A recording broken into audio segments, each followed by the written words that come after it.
Em nome do Senhor Jesus, nosso Pai, Tu disseste, onde estiverem duas ou mais pessoas reunidas em Teu nome, eu estarei no meio delas. E eu sei que o Senhor está aqui. Eu não te vejo, não te sinto, não te toco. Mas quando eu leio a Tua palavra, eu vejo a Tua face. Eu vejo o Senhor na Tua palavra. Eu contemplo o Senhor na Tua palavra. Aleluia. Meu Pai,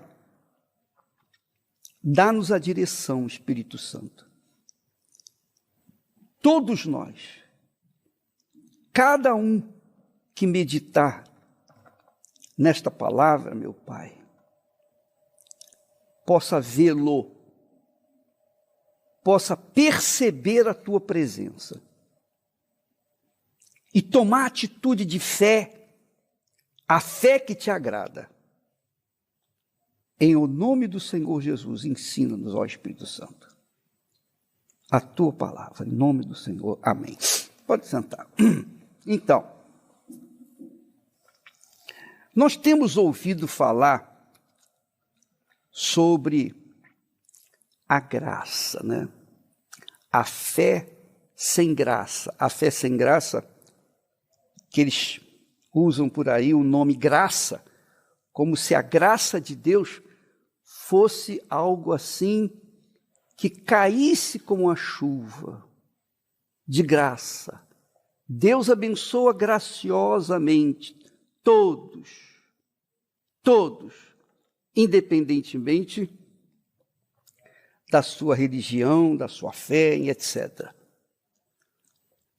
E esse tipo de fé, a fé na graça de Deus, que não é de graça, a fé na graça de Deus não é de graça. Quando o apóstolo Paulo fala, tá?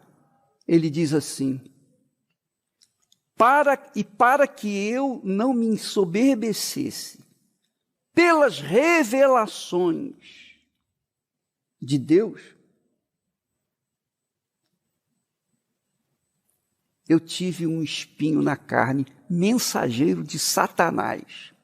Um espinho na carne, mensageiro de Satanás. E eu orei 3 vezes, igual Jesus orou 3 vezes, eu também orei 3 vezes. Então Deus lhe respondeu, a minha graça te basta. A minha graça te basta. E quando ele falou isso, ele queria dizer o quê para Paulo? Ele queria estimular a fé de Paulo. Olha, Paulo, presta atenção. Você vai passar pelos desertos, como o meu povo passou pelos desertos. Você vai ter tribulações, lutas, todos vocês. Todos vão ter tribulações, lutas, etc. Inclusive, aqueles que têm mais revelações vão sofrer tribulações. Para que estes que vão sofrer tribulações, eles sofrem tribulações para que eles não venham ser envaidecidos, orgulhosos, pelas revelações que eu lhes dou. Então tem esse espinho aí que eu permiti que fique incomodando você. Então Deus permite que a gente tenha espinhos na carne. Todos nós, vocês, pastores, esposas, todos bispos, todos os que creem no Senhor Jesus, têm que passar pelo crivo das tribulações, têm que passar pelo crivo das lutas. Porque o reino de Deus não é um reino de fantasia, não é um reino de emoções, não é um reino de risos e de alegria. Não. O reino de Deus é o reino de justiça. E para você entrar no reino de Deus, você tem que morrer primeiro. a sua carne, suas emoções, seus desejos, seu coração tem que morrer. Porque no reino de Deus é palavra. Deus é palavra.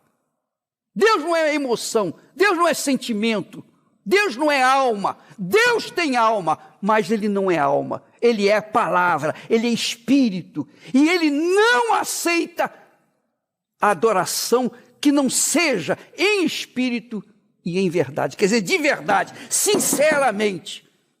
Quer dizer, tem que ser das profundezas do nosso espírito, das profundezas do nosso ser. Então, quando os que vivem numa fé sem graça, ou uma fé desgraçada, que é a fé sentimental, a fé do coração, é uma fé desgraçada. É uma fé desgraçada. Por quê? Porque ela faz a pessoa pensar que é Deus que está a falar com ela, está falando com ela, quando na realidade é o coração. E o diabo está por trás, estimulando o coração da pessoa. Então, e eu posso falar isso porque eu já tive essa experiência. Eu experimentei a palavra de Deus, provei, está aqui escrito, o Senhor disse, se vós estiverdes em mim, as minhas palavras estiverem em vós, pedireis o que quiserdes. Então eu pedi, eu quero isso aqui. Mas eu não pedi de acordo com a vontade de Deus. Eu pedi de acordo com a minha vontade, de acordo com o meu coração, o meu sentimento, a minha visão, o meu entendimento, a minha vontade. E Deus deu. Ele cumpriu a palavra dele. Mas quando chegou na hora H de realizar aquela vontade, eu tinha uma insignificante dúvida. Apenas uma duvidazinha pequenininha. E aquela dúvida insignificante era Deus falando comigo. Então eu não tinha segurança. Quando a gente tem dúvida, a gente não tem segurança, a gente não está seguro.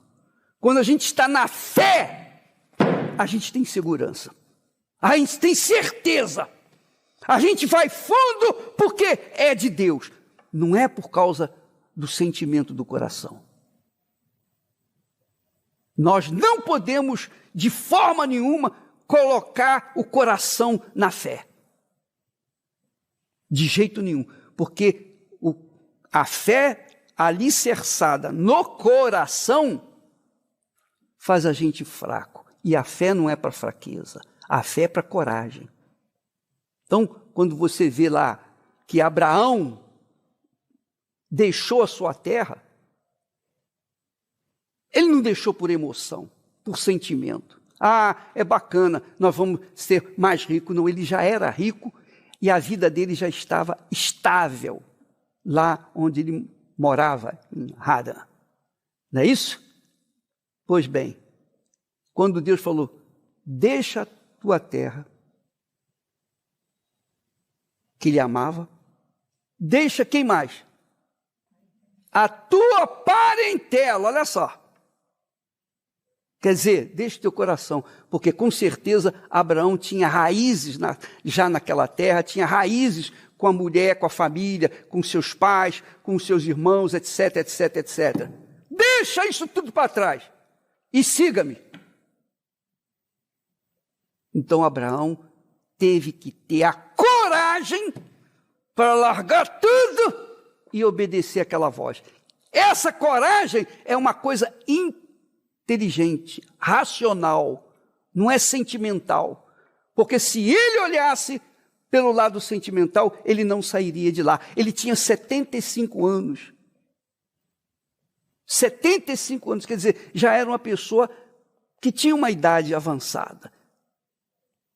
E mesmo assim, ele negou o seu coração e ouviu a voz da razão, que é a voz de Deus.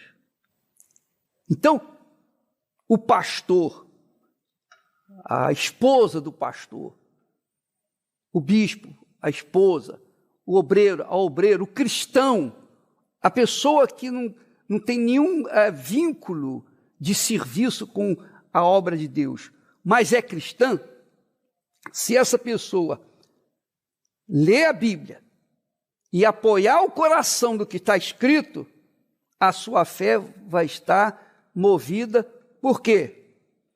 Emoção, sentimento. Porque quando a Bíblia fala, o próprio Paulo fala que a carne luta contra o espírito, conflita contra o espírito, né? Isso peleja, né? Contra o espírito e o espírito contra a carne. A carne, essa carne é o coração. Essa é a carne do coração, é o coração. E quando a pessoa se apaixona por outra pessoa, é só coração. Por quê? Por que se apaixonou? Porque viu, gostou, levou. E é isso que os shoppings fazem. Quantas pessoas vão para o shopping só para passear, mas quando saem de lá, saem cheios de bolsas, de compras. Por quê? Elas foram para comprar? Não, elas foram para ver. Mas a luz, a iluminação, o ambiente, a música, o vestido lá na vitrine, o sapato, tudo isso chama a atenção de quê? Da cabeça? Não, é do coração. É do coração. Então, presta atenção. Se você quer seguir na fé e permanecer na fé e chegar lá, você tem que usar a cabeça, a razão. Porque Deus é palavra. E quando a gente vai para uma faculdade, a gente vai para estudar. E estudar é o quê? É coração? Ou é sentimento? Não. Quando você estuda, você usa a sua cabeça. Não é assim? É ou não é? As leis dos países são feitas em cima de sabedoria, de justiça. É ou não é? Que são todas, no fundo, tiradas dos 10 mandamentos, que é a palavra de Deus. Então, se você quer permanecer na fé, não dê ouvidos ao seu coração, porque ele vai te enganar. É o próprio Deus que fala lá em Jeremias, capítulo 9, versículo 17, se eu não me engano, que diz: o coração é enganador. Está lá escrito, vamos ver aqui, Jeremias. Essa palavra aqui, Deus nos dá, 17, versículo 9. Jeremias 17, 9. Enganoso é o coração. E olha só o detalhe. Mais do que todas as coisas, e perverso. Eu creio nessa palavra aqui. Eu creio nessa palavra como eu creio em Jesus. Como eu creio em Deus. Eu não creio no coração. Eu não creio no sentimento do coração. É enganador, é mentiroso, é cruel. Está aqui escrito. Deus que fala isso. Enganoso é o coração mais do que todas as coisas. Mais do que todas as coisas. Mais do que shopping. Porque você vai no shopping e compra o que você não pensava em comprar, porque você foi enganada pelo seu coração. E o coração é alimentado por quê? Pelos 5 sentidos. Você tem que ver, você sente o sabor da comida. Quando a pessoa come demais, é gulosa, o que é isso? É o coração que faz ela olhar, ver e querer comer. Às vezes come além do que deveria. Por quê? Porque deu ouvidos ao coração. Então o coração usa, por exemplo, a palavra. A palavra, olha só. Quando alguém fala para você o que o fulano falou a seu respeito, quer dizer, conta um mal ou faz uma fofoquinha com você e fala para você, o que você faz? O que acontece na hora? Você fica irritado. É ou não é? É o coração. Ouviu aquela palavra, aquela sementinha de dúvida, de acusação, enfim, coisas que não deveria ter ouvido. e a pessoa se engravida pela palavra. O coração ouviu aquela palavra e se irritou, reagiu. Porque tudo na vida, inclusive aqui na Bíblia, tudo é em questão de causa e efeito. Se você planta arroz, você vai colher arroz. Se você planta feijão, você vai colher feijão. É o que você faz. Você dá ouvidos ao coração, o coração vai enganar você. Está aqui escrito, é Deus que fala. Aqui é Deus que está falando. Enganoso é o coração mais do que todas as coisas, e perverso. Quem o conhecerá? Só Deus conhece o coração. Só Deus. Ninguém conhece o coração de ninguém. Você não conhece o meu coração e eu não conheço o seu. Eu não conheço o coração da Esté e a Esté não conhece o meu coração. Nós vivemos há 54 anos juntos e não conhecemos um o coração do outro. Porque o coração é desesperador, desgraçadamente enganador. Aí, ele diz mais: eu, o Senhor, esquadrinho o coração. O que é esquadrinhar o coração? Você quer fazer um mapa de uma coisa? Então se rista verticalmente e horizontalmente, faz esquadrinha.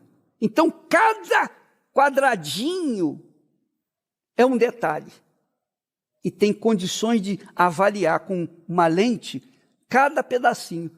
Deus fala, eu esquadrinho o coração. Quer dizer, ele penetra no coração, ele vê todos os nossos sentimentos, todas os nossos desejos, nossas cobiças. Não é do coração. Eu acho que foi Jesus que falou, né? Que do coração é que procede o quê? Adultério, traição, roubo, mentira e tudo. Tudo que não presta vem de onde? Coração. Do coração. Ele não fala, mas o cristão não. Ele fala do coração. Ele diz, eu esquadrinho o coração, quer dizer, avalia cada detalhe, cada pontinho do coração. E provo as entranhas, as profundezas do nosso ser, por onde passa toda a refeição. Começa aqui na boca e chega aí para o vaso sanitário depois. Então, todo o trajeto faz um trajeto todo. Então, Deus diz aqui, conheço o esquadrinho, o coração e provo as entranhas, sentimentos todinhos da pessoa. Por onde passa aquela comida, a pessoa fica, né, tem aquela sensação de bem-estar ou mal-estar. E isto para dar a cada um segundo os seus caminhos e segundo o fruto das suas ações. Aí vem aquele crente fanático e diz, mas eu sou cristão batizado com o Espírito Santo. Eu era cristão batizado com o Espírito Santo e eu fui enganado pelo meu coração. Eu posso falar isso para vocês. E se não fosse pela palavra de Deus, eu estaria frito, porque, Senhor, eu disse, Senhor, eu não sei agora como é que eu vou fazer. Eu estou numa sinuca de bico, eu não sei como eu vou sair dessa situação que o meu coração levou. Mas o Senhor diz aqui, se vós estiverdes em mim e as minhas palavras estiverem em vós, pedireis o que quiser. Agora eu peço para tirar. Tira aquilo que o Senhor me deu. Eu não quero mais. Então, segundo a palavra dele, tirou.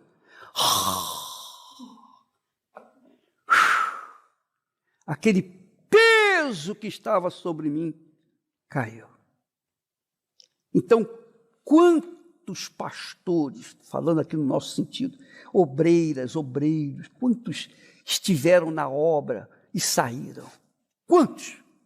Quantos que você conhece que um dia eram fiéis, leais, viram milagres, fizeram milagres, experimentaram milagres, foram curados disso, curados daquilo, etc, etc, etc, foram libertos das drogas, foram libertos do mundo, mas por causa de uma palavra que ouviram, que foi para o coração logo intimou a pessoa a fazer aquilo que o coração queria.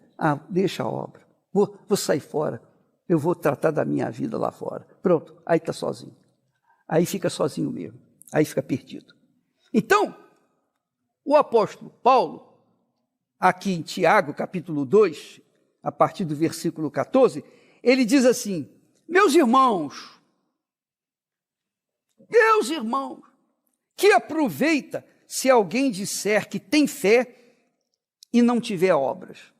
Em outras palavras, o que adianta ter fé, a fé racional, não no coração, e não tiver obras? O que adianta? O que adianta ser irmão, mas a sua fé não se materializa em obras? Aí ele diz: se o irmão ou a irmã estiverem nus e tiverem falta de mantimento cotidiano, e algum de vós lhes disser: ide em paz, aquentai-vos e fartai-vos, quer dizer, só palavras. Não, vai em frente, Deus é contigo, se aquece, coma. Mas com o quê? Não tenho o que comer, não tenho o que me aquecer. Ide em paz, e não lhes derdes as coisas necessárias para o corpo, que proveito virá daí? Assim também é a fé. E ele está falando de uma fé inteligente, uma fé racional, uma fé que pensa, que pesa, que avalia. Eu tenho esse objeto aqui. Eu pergunto: o que isso aqui vai somar na minha vida? Eu vou comprar isso aqui para quê? Tudo bem, é bonito, meu coração diz, mas é bonito, é bacana. Imagina você ter isso aqui e mostrar para os outros. Mas isso é a voz do coração. A voz do coração diz assim: compra. Você vai arrebentar, você vai ficar mais bonita, etc. Mas aí a voz da razão diz assim: qual a função, qual a utilidade? Qual a utilidade disso? É para você colocar e chamar mais a atenção dos outros, ou é para você colocar e beneficiar o seu corpo, beneficiar a sua vida? Está entendendo a pergunta? O coração, ele almeja ser adorado, louvado, paparicado, engabelado, digamos assim. Mas quando a pessoa pensa, não, o que isso vai trazer de benefício para mim, para a minha vida espiritual, para o meu relacionamento com Deus? Então, preste atenção que quando a fé se mistura no coração, você está fadado ao fracasso, a perder a sua salvação, a perder a sua salvação. Mas quando a sua fé está focada na palavra, quer dizer, a fé vai ser materializada num benefício. Qual é o benefício da fé?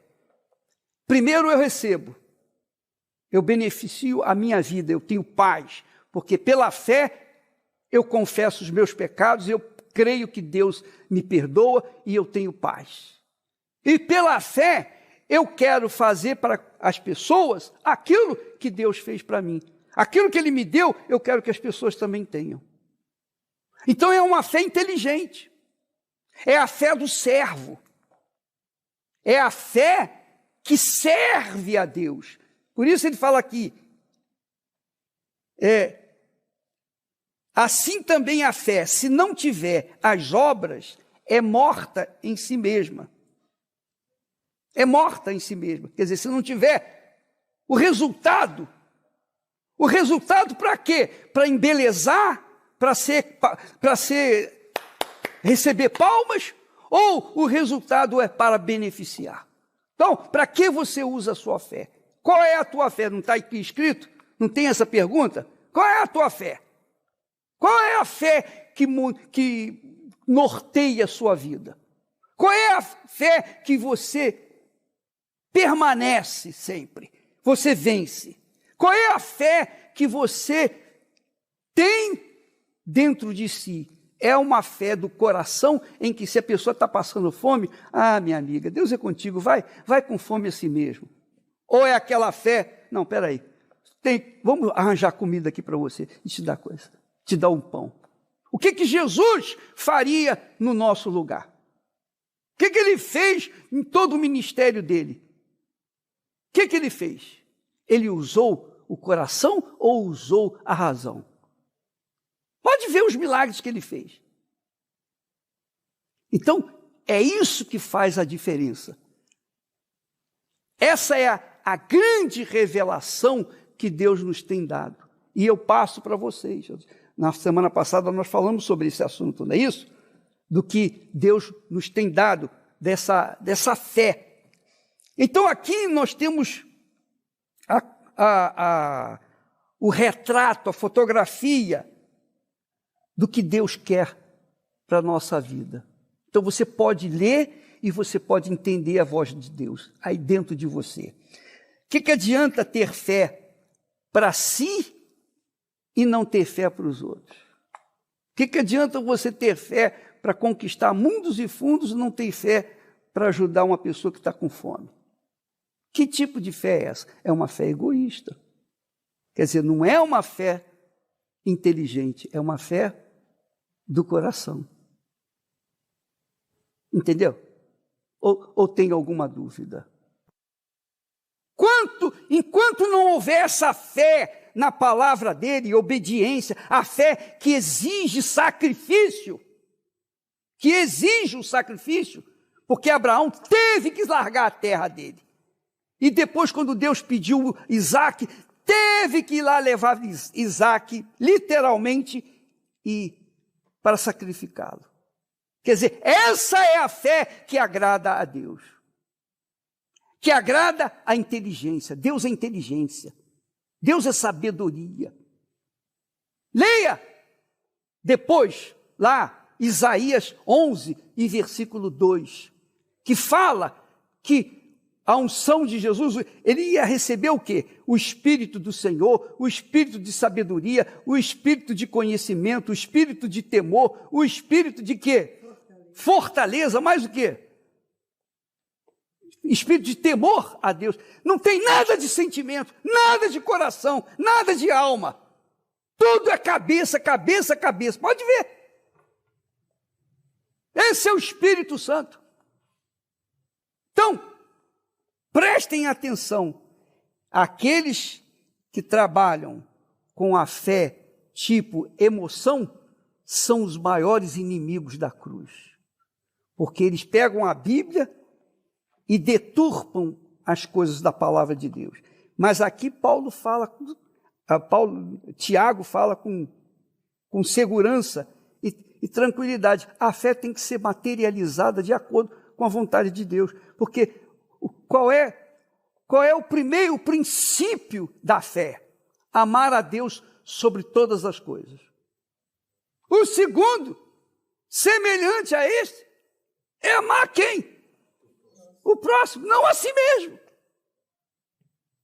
Porque se você ama a Deus, então há um relacionamento Deus e você.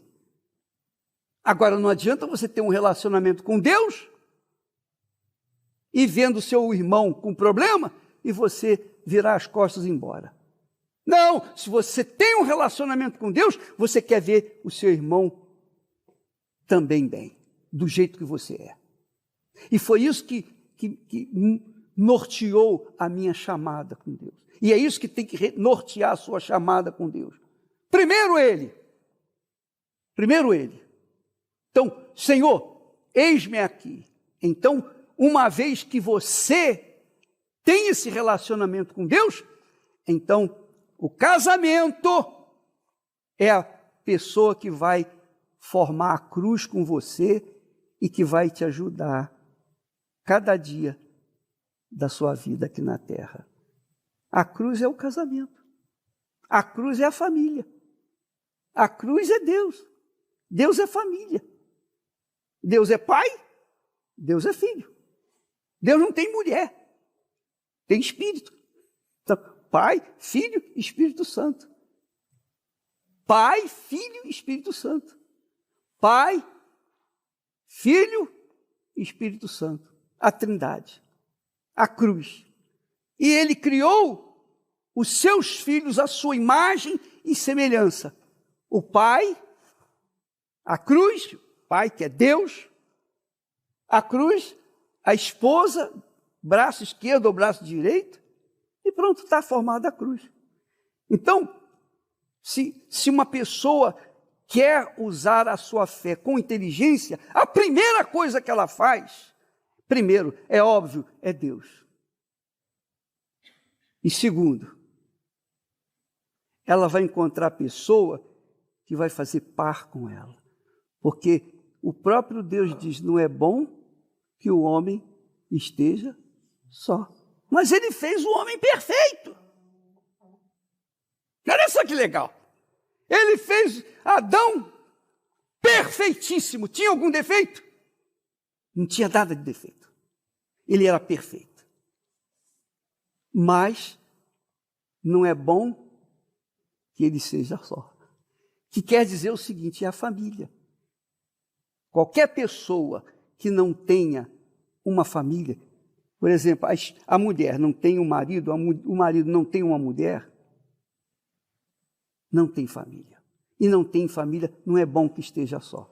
Porque quando está só, neste mundo, vivendo num corpo,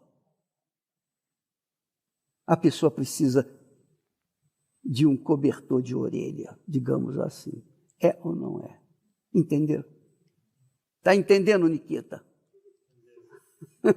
Entendendo mesmo? Pois é. Então, primeiro Deus, depois a sua parceira, o seu parceiro. Se não houver isso na sua fé, a sua fé não está a funcionar. Tem que acontecer. Bispo, eu sou solteiro, eu queria que Deus me desse uma pessoa. Ore para Deus. Clame a Deus. Vá, busque, fale com ele. Você não tem comunhão com ele? Ele não está em primeiro lugar na sua vida? Então você tem relacionamento com ele? Se vira.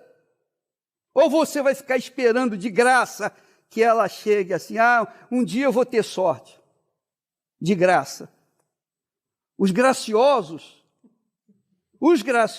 ficam a esperar que aconteça de barriga para o ar. Não vai acontecer nunca. Abraão não ficou esperando ter o filho, ele foi em frente, ele foi obedecendo, foi obedecendo, foi obedecendo, foi obedecendo. Até que aconteceu que o filho veio. Quanto tempo depois? 25 anos depois. Quer dizer, prometeu há 25 anos atrás, está aí o seu filho. E quando o filho está com 6, 7 anos de idade, agora você me dá seu filho como sacrifício. Tá bom, meu senhor, está aqui. É para arrebentar, é isso aí. Quando você tem essa consciência, essa fé consciente, você vai arrebentar. Porque você vai praticar, você vai materializar essa fé para com a pessoa, o seu semelhante. E quem é a primeira pessoa, o primeiro semelhante que você tem? A esposa ou o marido. E dali você forma a família que vai gerar a família de Deus. Isso é para arrebentar. Isso é muito forte. Deixa eu falar. Pegar aqui. Então ele diz assim.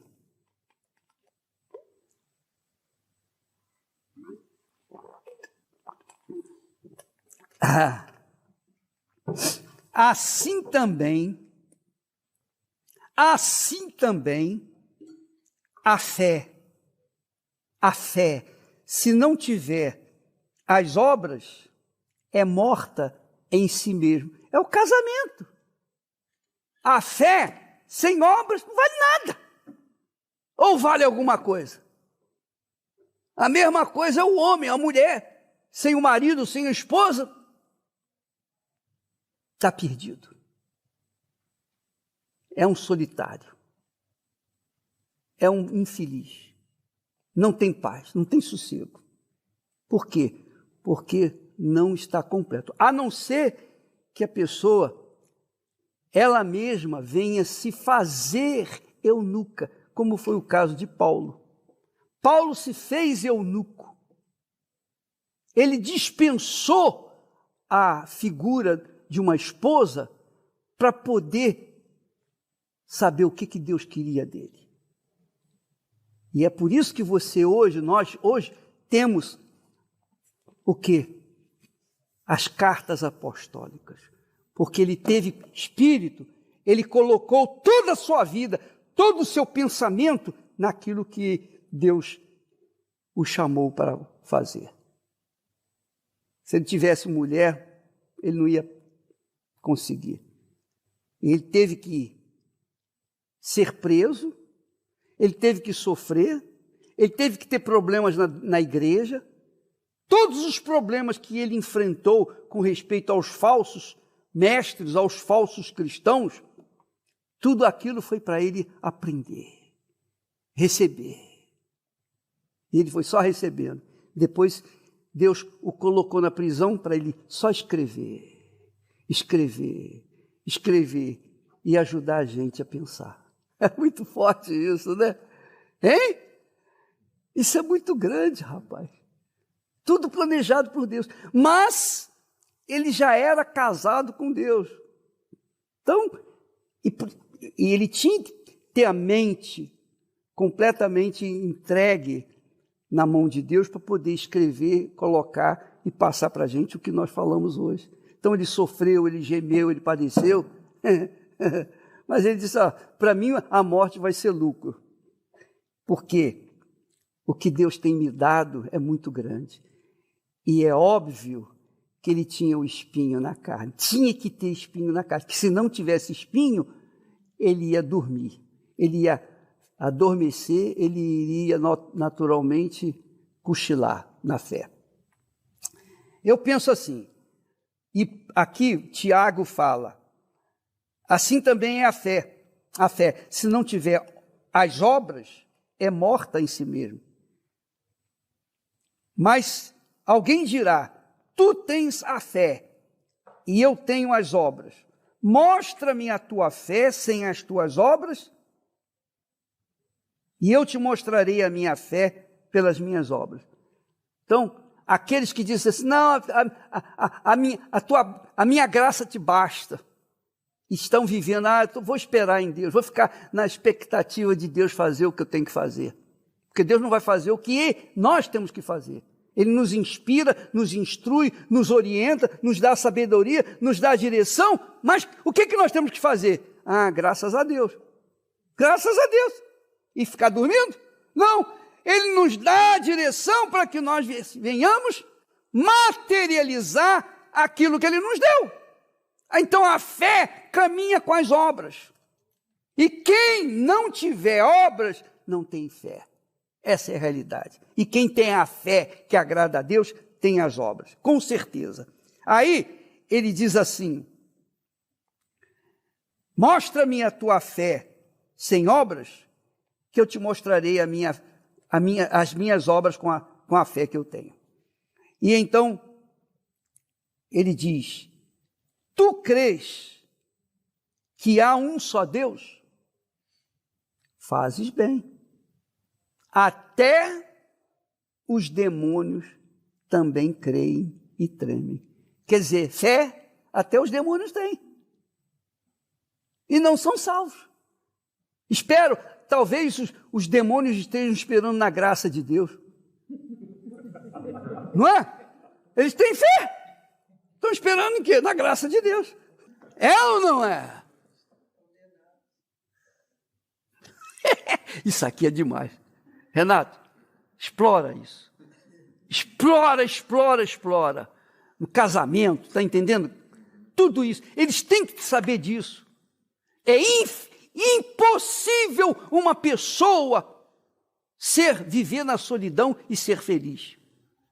É impossível. É impossível. Mesmo tendo o Espírito Santo. Pode ter o Espírito Santo. Pode ter o Espírito Santo. Mas se não tiver alguém para mantê-lo aquecido num dia de frio, o Espírito Santo não vai aquecer. Não vai aquecer. Porque é a lei dele, é a palavra dele. Não é bom que o homem esteja só. Quando a pessoa realmente, como o apóstolo Paulo, que foi separado para a obra que Jesus o havia escolhido, então sim, ele era eunuco. Se fez eunuco. Havia uns eunucos nos palácios, né, que cuidavam das mulheres dos reis. Os eunucos eles não tinham prazer, não tinham sentimento sexual nenhum, zero. Porque ele era cortado, não é isso? Não tinha como. Entenderam? Paulo sacrificou a si mesmo. Ele não foi, como é que se diz? Eu diria circuncidado. Ou melhor, cortado. Ele não foi, mas ele, mesmo com o espinho na carne, ali, é isso aí, com o espinho na carne, aí é que eu tenho que dar um melhor para mim. Foi assim que Paulo dá o melhor para Deus, o melhor de mim que eu queria falar. Mas entenderam? Está claro isso? Alguém tem alguma dúvida? Alguma pergunta? Dúvida, minha filha? Tem alguma dúvida, minha filha? Tem alguma dúvida? Hein, Nikita? Dúvida, meu caro? Fala aí que eu respondo. Na fé eu te respondo qualquer coisa. Agora, na emoção, não. Na emoção, não. Mas quando a pessoa anda pela fé, ela anda casada com Deus. Ela está ligada com Deus. O Espírito Santo está dentro dela. Ela tem a natureza divina. Ela tem a natureza de Deus. Isso é muito grande. Só Deus pode fazer isso. Mas ele só faz a partir de quê? Da fé. E quem é que dá a fé? Quem é que dá a fé? Quem é que dá a fé? É o próprio Espírito Santo. Ele que dá a fé. É ele que opera em nós, tanto querer como realizar, segundo a vontade dele. Porque você está casado com ele. Ele está, a fé, o espírito da fé está dentro da gente. É o próprio Deus. Então, a gente tem que arrebentar. A gente tem que arrebentar. Porque esses conhecimentos tão simples, eles são fundamentais para aqueles que têm fé de obedecer a palavra de Deus. E para você ter fé para obedecer a palavra de Deus, a fé é uma coragem. Não é isso? É uma coragem. Por exemplo, você, Nikita, falou, quando a gente vai para a guerra, está preparado para morrer, para viver, para morrer, para matar, para fazer qualquer coisa. Estão preparados para tudo, não é isso? E se não estiver preparado, não serve. Não é verdade? Se for covarde, o covarde não é chamado para a guerra. Mas aqui a pessoa, eles fazem a pessoa que é covarde ter coragem, porque senão morre lá mesmo. Os que não têm coragem morrem no princípio, logo. Há aqueles que não têm coragem para ir para a guerra, mas tem que ir. É ou não é? Ou queira ou não queira, tem que ir. E tem que enfrentar. E para não morrer, o que ele tem que fazer? Ele tem que matar. Então não tem aquela situação dela ficar no meio termos ou se acovardar. Não tem jeito. E essa é uma das razões porque muitos se matam. Muitos se matam. Preferem se matar do que enfrentar o problema. Não é isso? Mas quando a pessoa tem a fé, crê, ela crê em Deus, ela crê em si próprio. Se você não crê em si próprio, você não crê em Deus. Essa é a realidade. É isso que eu penso. Não está escrito aí, mas a gente entende. Se você não crê em si mesmo, como é que você diz que crê em Deus? Então, esse pessoal da graça, sem graça, é assim. Não crê em si mesmo. Não crê em si mesmo. Como é que eles creem em Deus? Por isso não tem coragem para tomar atitude. Entendeu? Não tem coragem para assumir aquilo que dizem que creem. É igual o diabo, os demônios. É fácil deixar na conta de Deus. Ficar esperando, de braço cruzado. Eu espero que você esteja traduzindo direitinho aí, meu filho.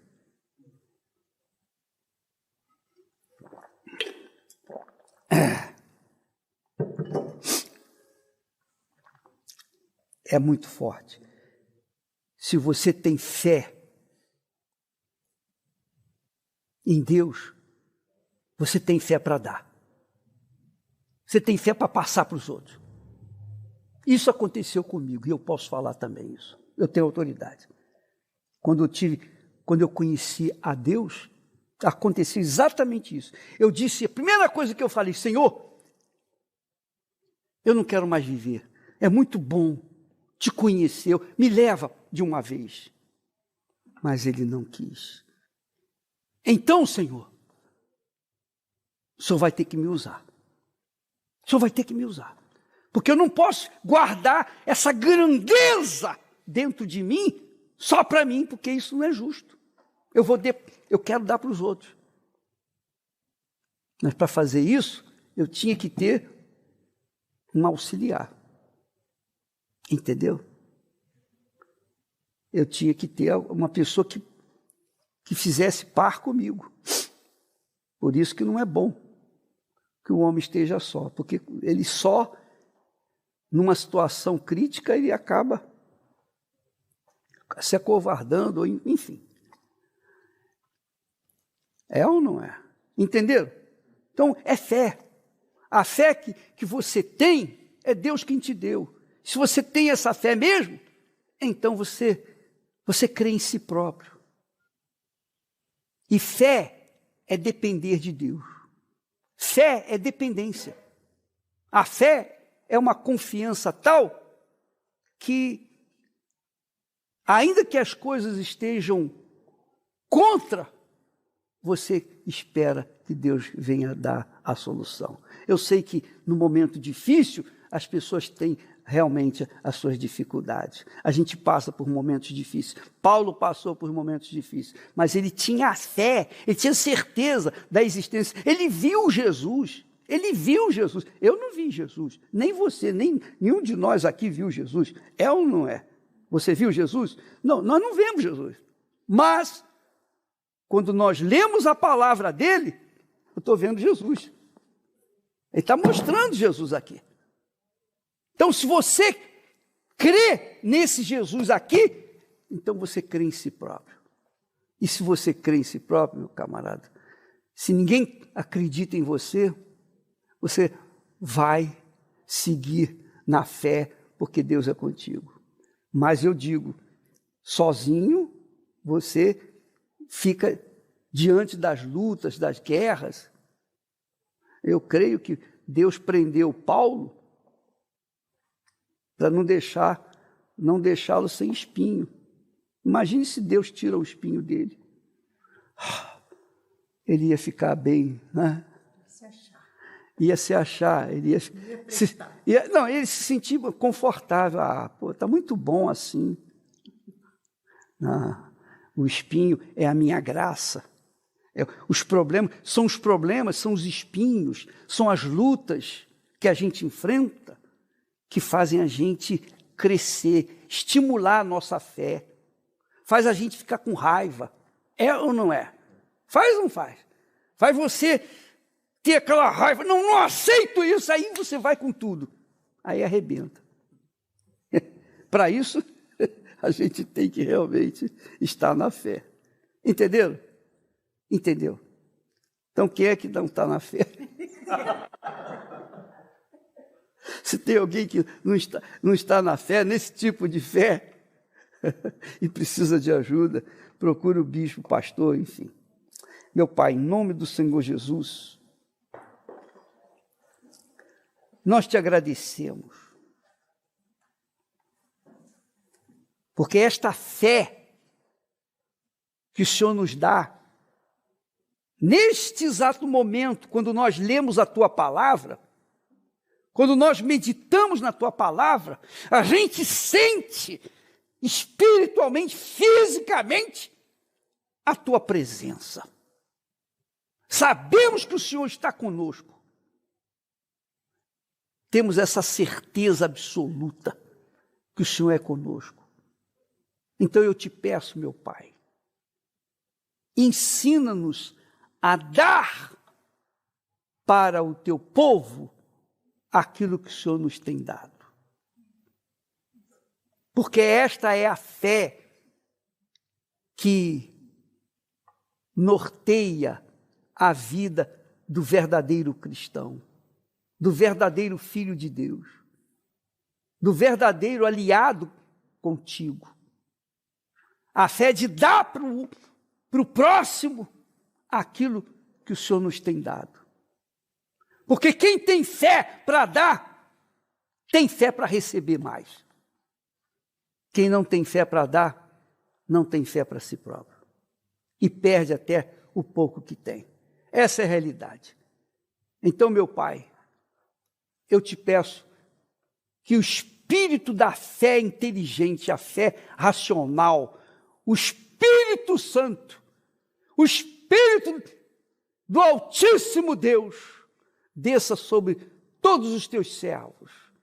E através deles, venha gerar outros servos, e toda a terra, e toda a tua igreja, todo o teu corpo, todo o teu povo, toda a tua família, meu Pai, seja imbuída dessa fé, para que o teu nome seja santificado aqui na terra, em toda a terra, para que o teu reino se expanda por toda a terra, para que então, finalmente, a tua vontade, perfeita vontade, seja feita em toda a terra.